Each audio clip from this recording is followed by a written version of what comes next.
Hi, ഞാൻ ഇന്നൊരു പുതിയൊരു മരം പരിചയപ്പെടുത്താമെന്ന് വിചാരിച്ചു. നമ്മുടെ നാട്ടിൽ ഇപ്പോൾ സുലഭമായിട്ട് കണ്ടുവരുന്ന ഒരു മരമാണ് ലക്ഷ്മി തരു. അതായത് എൻ്റെ വീട്ടിലുള്ള ഈ മരത്തിന് ഇപ്പോൾ ഒരു 8 വർഷത്തോളം പഴക്കമുണ്ട്. 25 അടി വരെ ഉയരത്തിൽ വളരും എന്നാണ് പറയുന്നത്. പാരഡൈസ് ട്രീ എന്ന് മറ്റൊരു പേരുണ്ട്. ജന്മദേശം അമേരിക്കയാണ്.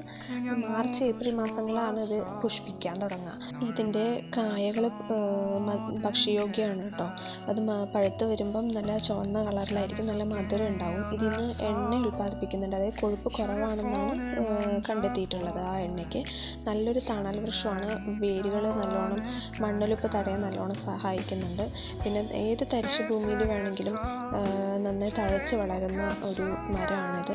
ഇതിൻ്റെ പഴം ഉപയോഗിച്ച് സ്ക്വാഷ്, ജാം ഇവയൊക്കെ ഉൽപ്പാദിപ്പിക്കാൻ പറ്റും. പിന്നെ ഇത് ക്യാൻസർ രോഗങ്ങളെ നശിപ്പിക്കാൻ കഴിവുള്ള ഒരു രാസവസ്തു ഇതിൻ്റെ വേരിലും കായകളിലും ഉണ്ടെന്ന് 1970-ലെ പഠനങ്ങൾ കണ്ടെത്തിയിട്ടുണ്ടെന്നാണ് പറയുന്നത്. പിന്നെ ഇതിൻ്റെ തൊലിക്ക് വൈറസ് രോഗങ്ങൾ ചെറുക്കാനുള്ള കഴിവുണ്ട് കേട്ടോ.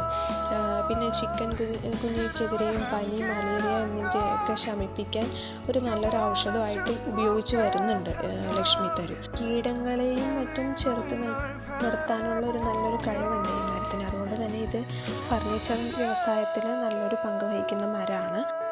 നിങ്ങളിപ്പോൾ കാണുന്നത് ലക്ഷ്മി തരുവിൻ്റെ ഇലകൾ തണലത്ത് വെച്ച് നന്നായി ഉണക്കിയെടുത്തതാണ്.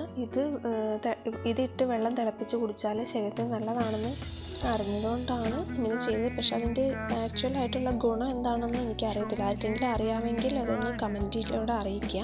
പിന്നെ ഈ വീഡിയോ ഇഷ്ടമായെങ്കിൽ ഒന്ന് ലൈക്ക് ചെയ്യുക. സബ്സ്ക്രൈബ് ചെയ്യാത്തവരൊന്ന് സബ്സ്ക്രൈബ് ചെയ്യുക. യൂസ്ഫുൾ ആയിട്ടുള്ള വീഡിയോ ആണെന്ന് തോന്നുകയാണെങ്കിൽ ഫ്രണ്ട്സിന് ഷെയർ ചെയ്യുക.